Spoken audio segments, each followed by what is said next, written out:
Hi everyone and welcome to the LovInVR weekly product update. I spent many months working towards this moment and I think we're there. VR dating is now possible.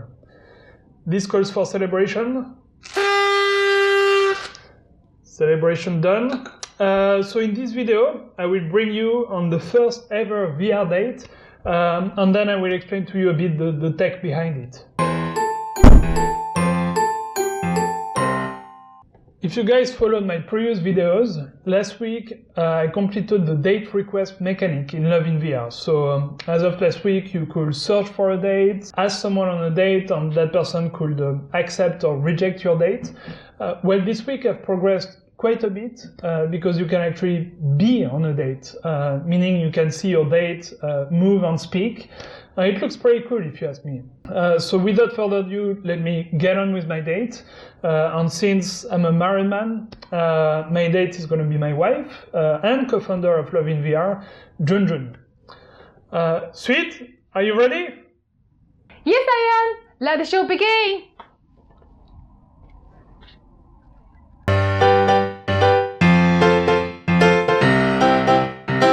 So, I'm in VR. Let me search for Junjun. There she is. Let me just move in front for Bangalore. Okay. Let me ask her on a date. Hopefully she will accept. Otherwise, it will be quite a shitty video.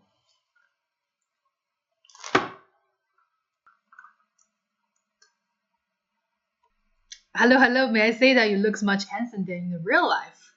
That's sort of cheating, right? Always a nice word for your husband. So nice. Well, let me tell you that no avatar beats the real you. Anyhow, what do you think? Does it feel realistic? Well, at first I thought it might be strange to see a floating head, but it actually looks okay with me. I guess your brain just adapted to it. The concept is that I only show parts of the body for which I have real movement information.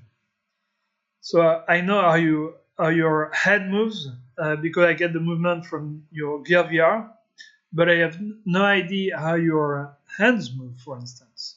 So rather than showing hands that move with like computer generated movements that will look fake, I prefer not to show them at all. I think that looks more realistic in the end. Okay, get it. It actually looks pretty realistic to me. It looks like we're actually in the same room talking to each other. That's fantastic. Well, that's perfect. Exactly what I was aiming for. You know as well that we could play some games, right? Cool. Should we play some game? I haven't developed that part yet, but that's my next step. The games will be pretty cool, a good way to break the ice during the date. For instance, one game will be called Embarrassing Questions. So some embarrassing questions will pop up on the screen and we can both answer them. You want to give examples of embarrassing questions? Do you want to be embarrassed on YouTube? No, I guess, so I won't ask them, but I think you can guess. Just a way to break the ice. Another game will be to compare your opinion on pretty controversial topics like Trump or abortion. Funny, good way to see if your date thinks like you. Exactly. Cool. I need to get back to my videos. Shall we end this? Okay, it was nice to make history with my dear husband. The app looks really cool. Well done on the job. A compliment? What?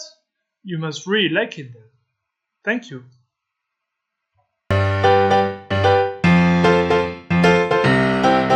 That was pretty cool.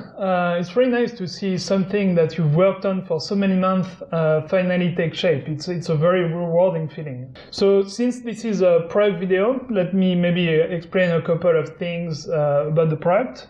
So the way it works, and you may remember that if you've watched my previous videos, is that I've also built a website, LovInVR.com. And the idea is that you would register on the website, fill in your profile there, and then download the VR app after I've finished it, of course.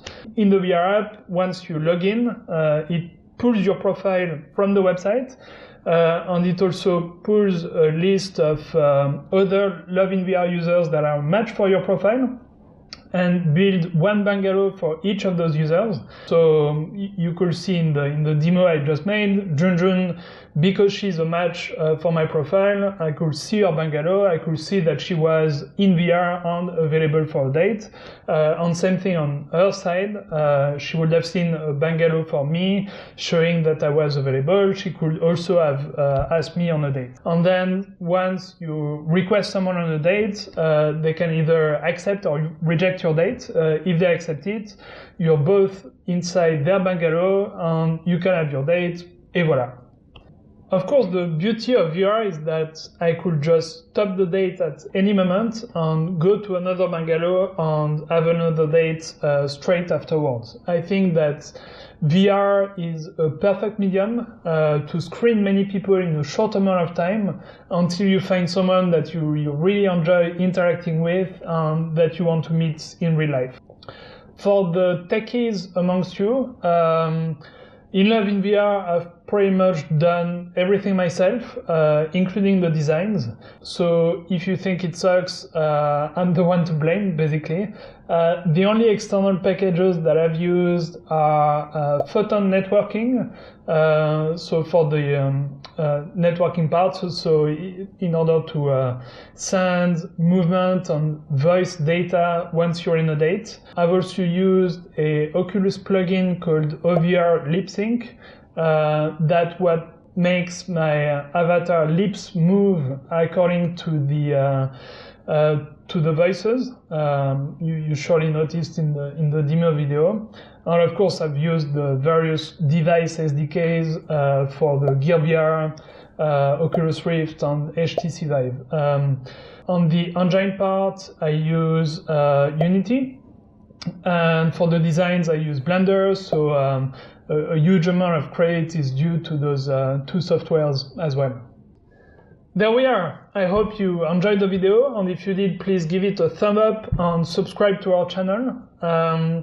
As usual, I will make another video next week, and this time the topic will be making the games once you're inside a date. Hopefully I will have progressed quite a bit in the product on that. And also don't forget to check out our other weekly video, the weekly question. This week the topic is about how hard it can be sometimes to be an entrepreneur psychologically. We've been entrepreneurs for 8 years now, and if there is one thing we've learned is that being an entrepreneur is first and foremost a fight against yourself. It's not often that entrepreneurs speak about topics like that, so we just wanted to be open about that to contribute to what's out there, basically. So that's it. Bye guys, and see you next week.